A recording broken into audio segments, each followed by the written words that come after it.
Eu acho importante dizer para vocês que a polícia da Bahia, junto com a polícia daqui de Sergipe, estão fazendo um trabalho em conjunto. E qual é o papel do jornalismo? O papel do jornalismo é ouvir todos os lados. Por isso que ontem a gente ouviu os advogados de defesa, que eles têm todo o direito de falar, e também mostramos o posicionamento da polícia em relação a esse caso. Adianto para vocês que tudo o que foi dito, ou boa parte do que foi dito, acaba de ser rebatido pelo delegado Guilherme. Ou seja, de acordo com o delegado Guilherme, ele vinha cometendo crimes desde os 18 anos de idade, ele estava cumprindo, por roubo em um regime domiciliar, ou seja, isso significa que ele não poderia estar dormindo fora de casa. No regime domiciliar existem algumas regras jurídicas, ele não pode estar final de semana fora de casa, depois das 10 horas da noite, e tudo isso a gente vai conversar agora e entender melhor com o delegado-geral da Polícia Civil aqui de Sergipe, o Tiago Leandro, que já está aqui ao meu lado. Agradeço pela presença aqui e a gente precisa esclarecer algumas coisas, viu, delegado? Porque muito se foi dito em relação a eles só terem ido ao posto de gasolina. Essa informação não é verdade. Eles teriam passado por cerca de 15 estabelecimentos comerciais. Confere essa informação? Em primeiro lugar, boa noite, Mariana Sena, Boa noite a todos os telespectadores, E vamos começar. Em primeiro lugar, eles chegaram em Aracaju por volta de 2 horas da manhã do dia anterior, certo? Segundo as informações de um dos presos, que eu conversei muito por mais de 2 horas com um dos presos ontem, logo após a prisão, ele informou, ele já conhecia o Wellington, que se entregou hoje em Salvador, já conhecia por um tempo, inclusive foi um dos motivos que, quando ele começou a andar com o Wellington, foi um dos motivos que o pai do Manuel o expulsou de casa. Vou pedir só um segundinho para que a gente certo. Ilustre isso aqui para você que está em casa. A gente mostra primeiro o Wellington, que foi o que se entregou hoje, foi o que atirou. Esse seria, digamos que, um chefe dessa quadrilha, pode-se dizer assim? Ele seria, o Wellington, qual que é a participação dele? Ele é o responsável por pegar as notas falsas, tanto é que nem o Manuel, nem o Daniel sabiam a origem das notas. Então o Wellington, na segunda-feira, na terça-feira, desculpe, o Wellington, no final da tarde de segunda-feira, o Wellington procurou o Manuel, certo? Deixaram a noiva do Wellington no bairro Cajazeiras, que ela é cabeleireira, e ele falou, vamos para Sergipe, Então vieram com uma muda de roupa somente, vieram com bermuda e a calça, certo?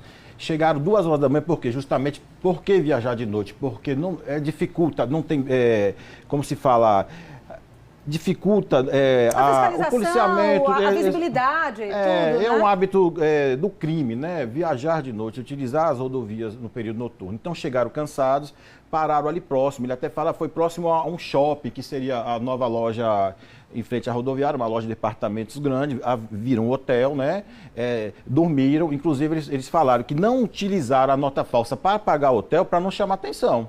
Por quê? Porque a intenção era no dia seguinte, certo? Então 9 horas da manhã, trocaram roupa entre eles mesmos, certo? Para confundir. E qual que era a ideia do golpe? É o quê? É você ter uma nota de R$200, a nota falsa, por si só ela não vale nada. Mas a partir do momento que você troca o dinheiro, então o que acontece? Aquela diferença se torna um dinheiro válido, um dinheiro circulável. Então qual que era a intenção? É o famoso pinga-pinga, o pinga-pinga. Tanto é que o preso afirmou que por nota, ele não ganhava assim a participação por vinha, tanto, por troca de dinheiro. Então, a cada troca de moeda, ele ganhava R$50, certo?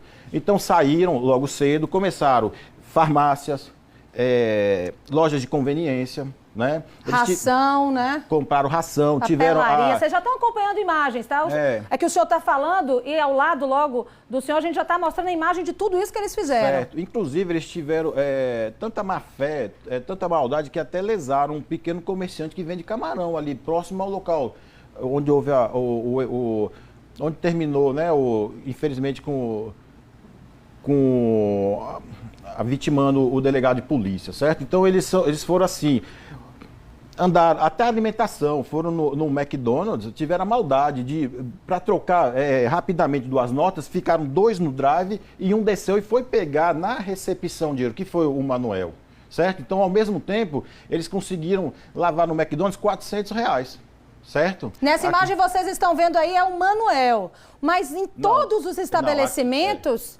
Mas é o Wellington, desculpa. É o Wellington. Mas todos os estabelecimentos, quem agia normalmente era o Manuel. Inclusive, eles estavam trocando notas em Simões Filho, na Bahia. Região metropolitana de Salvador. Começaram a divulgar em grupos de redes sociais a imagem do Manuel. Então, eles resolveram o quê? O Manuel mesmo falou, eu não vou mais trocar notas na minha região. Por quê? Porque eu já sou conhecido, eu vou cair. Então foi o motivo que ele veio para cá. E aí o Wellington chega, para você que está assistindo agora, a gente está montando para vocês a logística desse crime.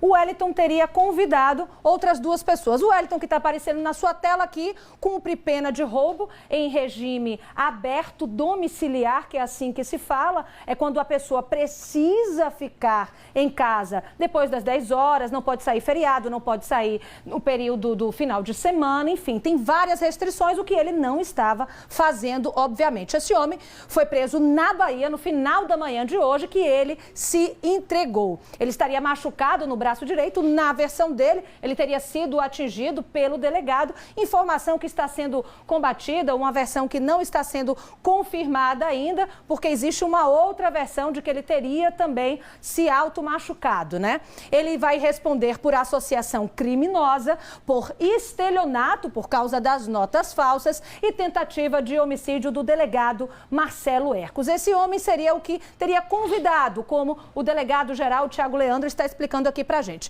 Em seguida, a gente vai mostrar o Manuel, pode ser, meu diretor? A gente mostra agora para vocês o Manuel, que tem uma ficha parecida.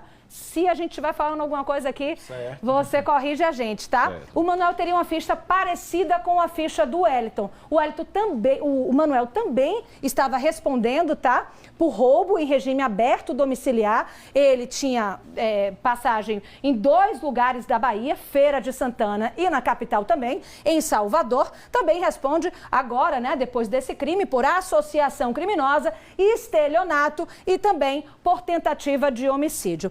Esse Manuel que vocês estão vendo seria a pessoa que mais entrou nesses estabelecimentos comerciais no momento em que tudo aconteceu. Sim, inclusive tem um detalhe, um método de aplicar o golpe é o que? Se vestir bem, certo? Essa camiseta que ele está aqui, nós temos filmagem do dia 23 de agosto, se eu não me engano, dentro do Shopping Rio Mar, já o Wellington trocando notas falsas. Então, por exemplo, o Manuel, realmente, a primeira vez que ele veio para Aracaju foi dessa vez, ele só tinha estado em Sergipe em veraneio, né, a título de veraneio, na praia do Abaís. Agora, o Wellington esteve com essa mesma camiseta no dia 23 de agosto, no Shopping Rio Mar. Então, o que acontece? Se veste bem, chega bem apresentável. É aquela marca do jacaré, né? Que o pessoal fala que é bastante cara, né? É porque se a pessoa chegar de uma forma humilde, o comerciante vai desconfiar da cédula. Agora, você chegando bem trajado, com um discurso bonito, o comerciante já pega aquela confiança, né, em trocar o dinheiro. Que é uma nota de pouca circulação, né?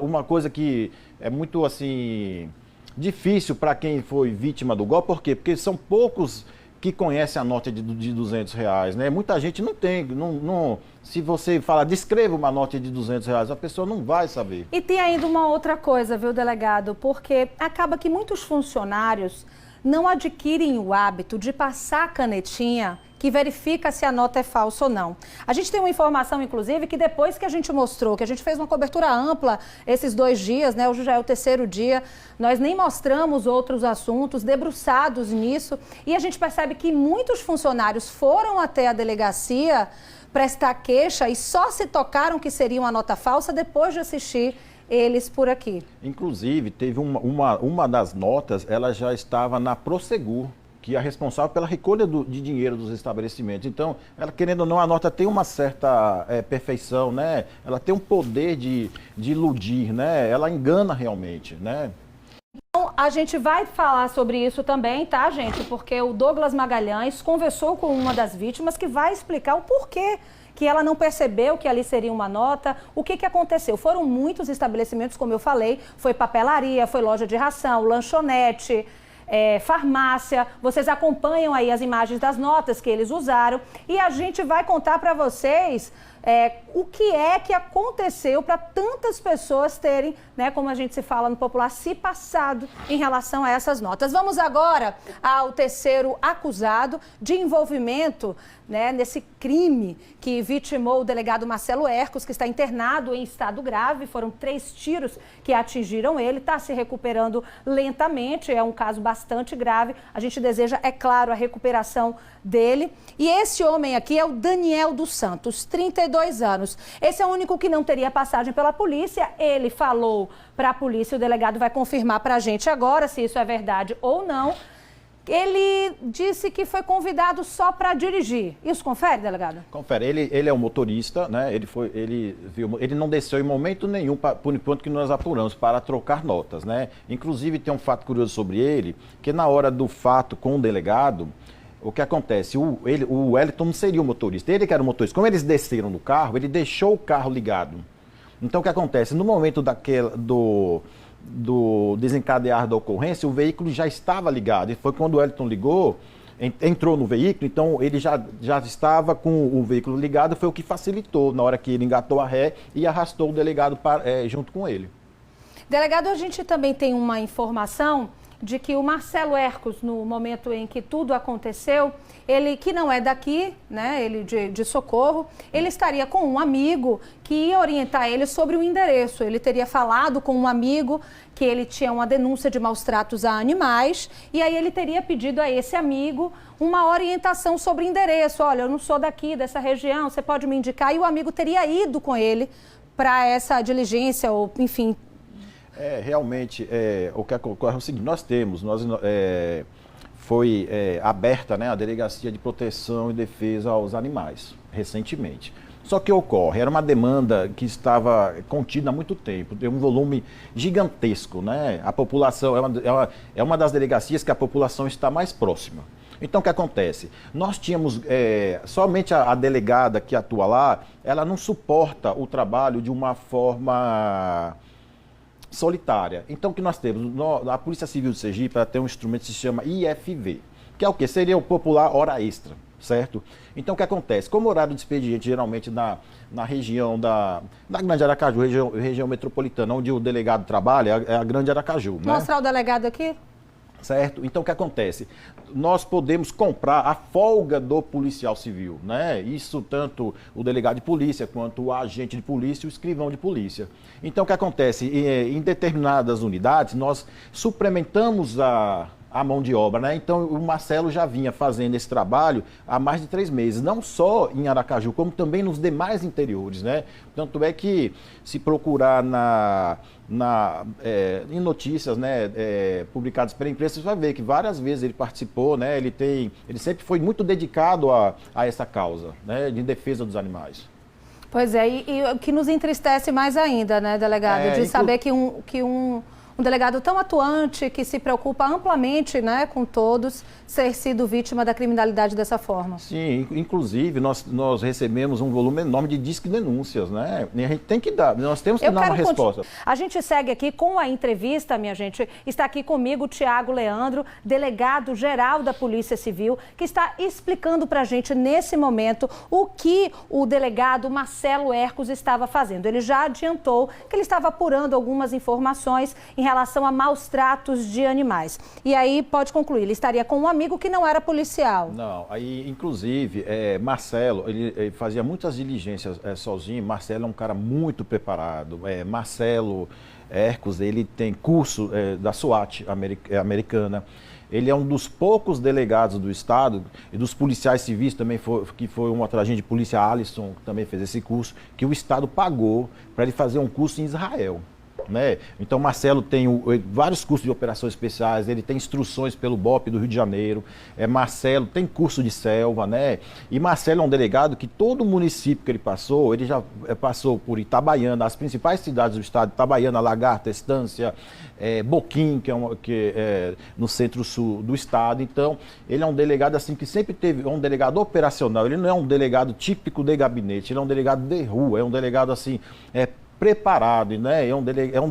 Não só a nossa polícia, não só homens nós temos preparados, nós temos delegadas, agentes de polícia, até escrivãs de polícia preparadíssimas, com cursos de operações especiais, com cursos assim que você pensa, tem um filme famoso, Pede para Sair, né? E nós temos policiais preparadíssimos nesses cursos, né? E Marcelo é um exemplo disso. Essa pessoa que estaria com ele não seria policial, por isso que não teria entrado, então, nessa ação. Talvez, com certeza seria alguém, como a região ali por trás são muitos sítios e chácaras, então só para você chegar a algum ponto, ele tem que ser alguém que conhece, porque é uma região dentro de Aracaju, mas consecutivamente é uma região rural, né? É uma região, no fundo, faz rio, então quem é da própria região do Mosqueiro e da Aruana sabe a dificuldade de andar, é uma área rural dentro da capital. Aqui no estúdio, nós estamos com o delegado-geral da Polícia Civil, ele está aqui comigo, o delegado Tiago Leandro,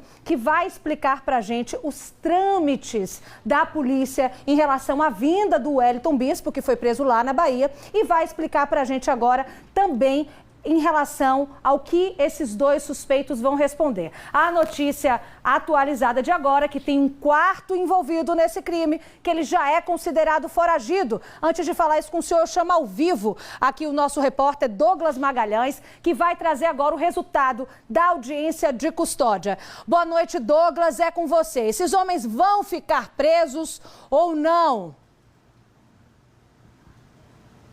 Boa noite, Mara. É o que nós vamos saber agora. Estamos aqui no Fórum Gomecinho do Bessa, ao lado dos advogados Marcos Rodrigues e Otton Lopes. Eles participaram agora há pouco da audiência de custódia de Manuel Santos Farias Neto e Daniel dos Santos. A audiência presidida pelo juiz Pedro Rodrigues Neto. Agradou o senhor a decisão do juiz?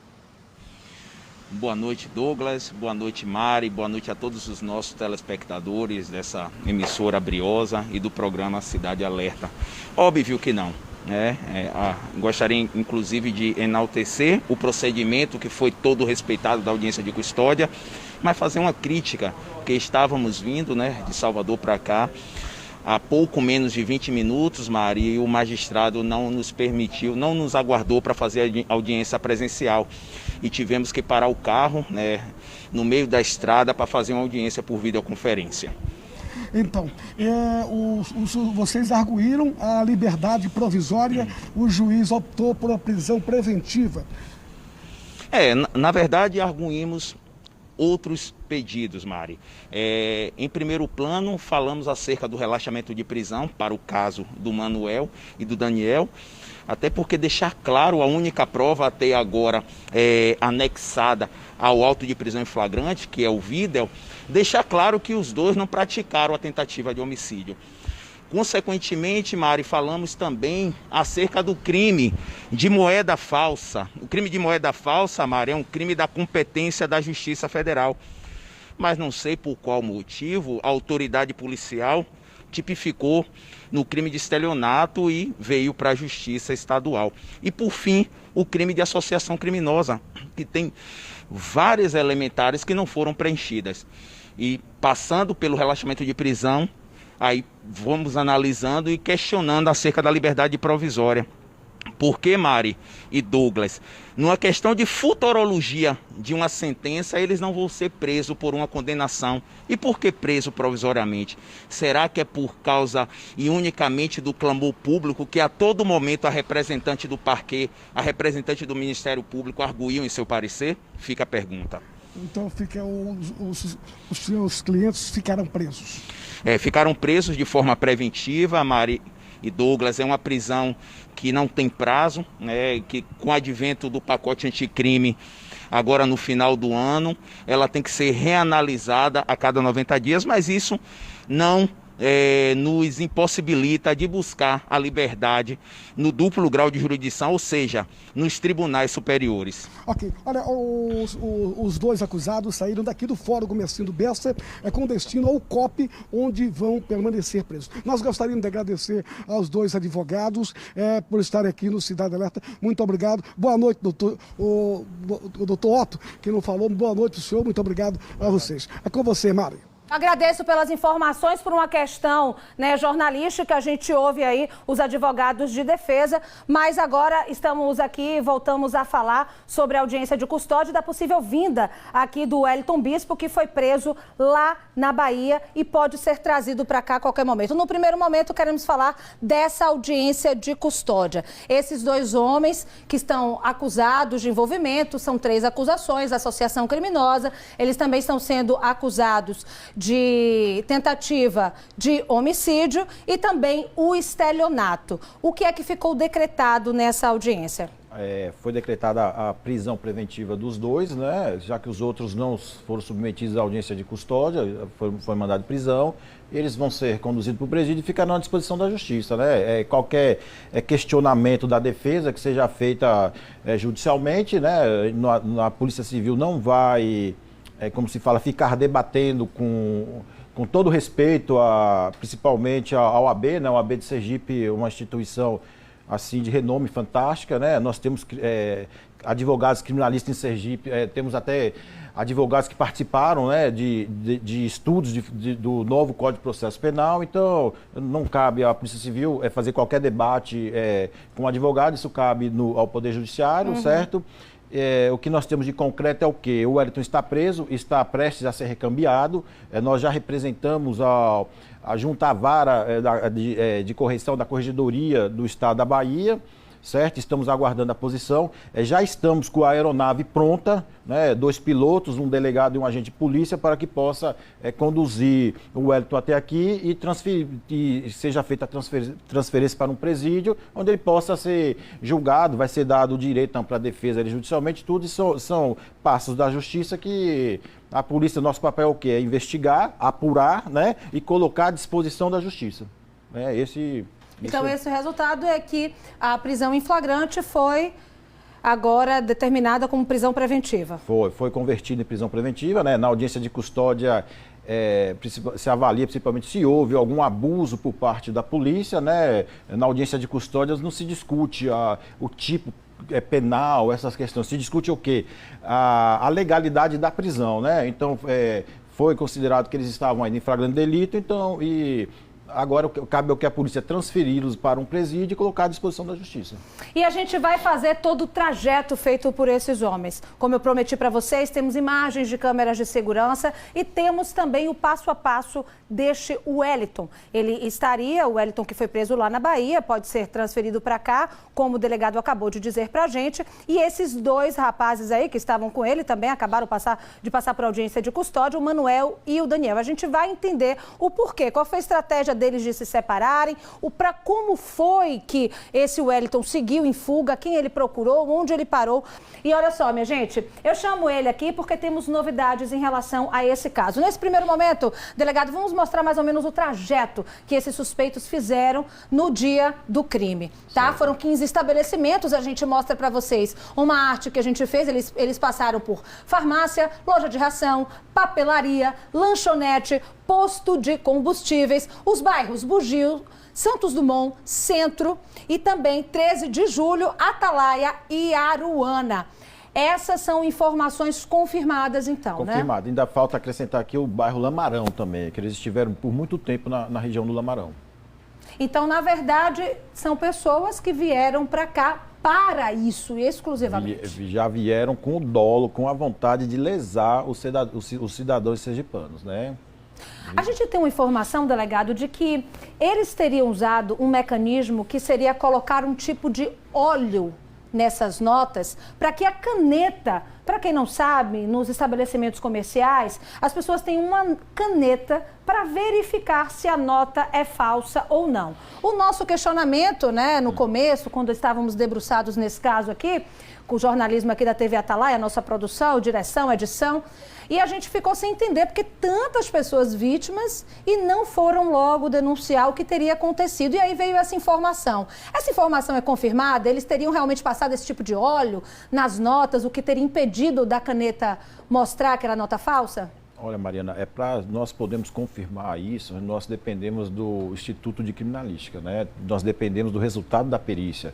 Nós temos uma nota que foi apreendida com o delegado, né, que já tinha recolhido na hora da abordagem. Nós temos mais 7 notas que foram apreendidas dentro do veículo. Então nós precisamos aguardar o laudo pericial para poder afirmar com certeza essa questão.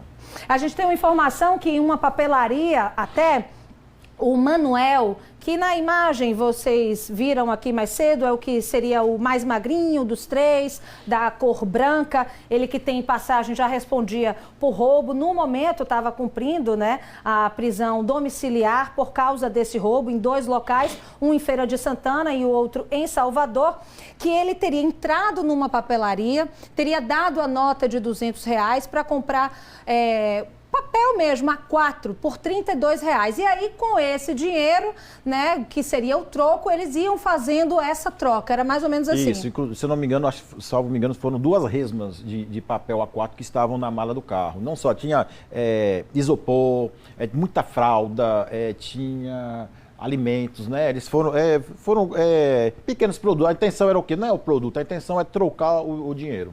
Vamos agora ao trajeto com os horários específicos. Esse é um trabalho, viu, minha gente? Eu quero deixar bem claro para vocês aqui da TV Atalaia, porque a gente tem editores, o Arthur, o Cláudio Rocha, que fizeram todo esse trabalho. Me fala, pessoal da arte também, todo mundo me ajudando bastante aqui. Meu diretor-geral Eduardo Vale, meu diretor do programa também, o Leonardo Dias, sempre me ajudando aqui para que a gente consiga fechar tudo isso. E agora vocês acompanham o trajeto. 1h30 da tarde, papelaria no Siqueira Campos, eles teriam passado. 2h57, isso é no dia do crime, tá, minha gente? Na terça-feira, no dia mesmo do crime. 2h54, eles teriam passado pela farmácia na Ivo do Prado. Nas 4h16, 16h16, eles passaram pela loja de rações na Aruana e logo em seguida, olha, gente, a gente percebe que tem um erro aqui, tá? Vamos inverter então essa história. Na verdade, primeiro eles passaram, né, por essa loja de ração, depois para o posto de combustíveis, não é isso? Pronto. E aí, logo em seguida, ele pede socorro em uma obra. Isso estamos falando do Wellington, o acusado de ter atirado. E agora que eu quero a explicação do senhor.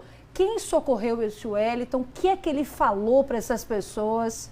Então, a questão é, na obra de socorro, o que aconteceu? Como eles não são daqui, né, apesar de depois nós termos constatado que a família do Wellington, os pais já residiram aqui em Aracaju, o que acontece? Na região da Aruana, eles, na hora da fuga, eles erraram. Eles pegaram uma rua sem saída.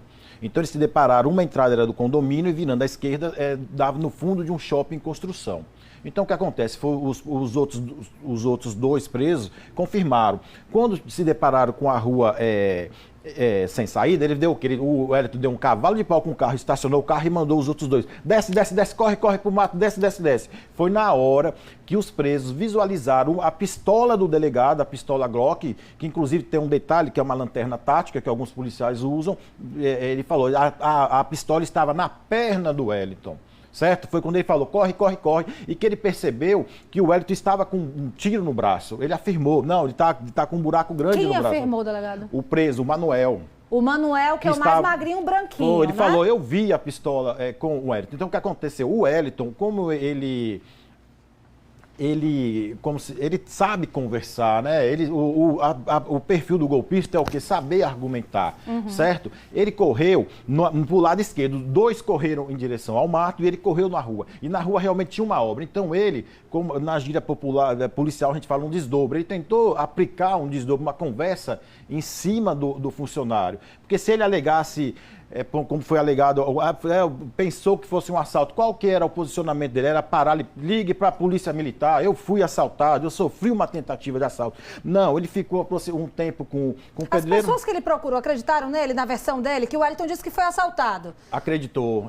Eram pessoas de boa fé. Entendi. Muita gente é de boa fé, né? A maior parte da população tem boa fé. Então, olha, gente, só para... Eu preciso chamar uma pessoa aqui ao vivo, Douglas Magalhães, o repórter. Vou interromper o senhor rapidinho e a gente volta, porque é o seguinte, olha só. O Wellington que atirou teria procurado homens que estavam numa obra dizendo que ele tinha acabado de ser assaltado e que aquele tiro que ele estava no braço teria sido desse suposto assaltante. E aí, num primeiro momento, essas pessoas acreditaram nele e aí ele acabou entrando dentro desta casa e já já a gente vai dizer para vocês como que ele sai dessa casa. Estamos chegando ao final do programa, eu quero agradecer imensamente aqui a participação do delegado-geral da Polícia Civil, Tiago Leandro, e fizemos todo o trajeto que esses 3 suspeitos fizeram, né? E a gente já falou de um 4º suspeito também, que agora já é considerado foragido, e ficamos só de responder para você que está em casa sobre como o Wellington consegue sair desta casa em que ele acaba sendo socorrido, como ele chega até Salvador e ele vem para cá ser transferido para Sergipe e quando? Sim, ele conseguiu fugir, ele entrou em contato com amigos dos familiares, já que o pai já tinha residido aqui, né, que o resgatou de lá. E por volta 10 horas da noite, um familiar veio num carro branco resgatá-lo aqui e saiu 2 horas da manhã aqui da nossa cidade, né? E para finalizar, agradeço a população, a Polícia Civil está à disposição de toda a população, né? E friso para que a população use muito, utilize mais o Disque Denúncia, que é o melhor e mais eficiente instrumento de defesa do povo, né? Da população em geral. Nesse momento a gente traz para você o Disque Denúncia, caso você conheça o 4º suspeito, que é o Christian, que é considerado foragido, então através do 181, caso você tenha informação desse 4º suspeito. Só para finalizar, sobre as fiscalizações, né? Como é que ele consegue passar pelas fiscalizações até chegar em Salvador? Porque foi de madrugada, de fato? Foi de madrugada, porque nós temos muitas saídas, né, para o estado da Bahia, então não é uma coisa tão difícil sair do estado. Isso é plenamente possível. Agradeço mais uma vez por todos os esclarecimentos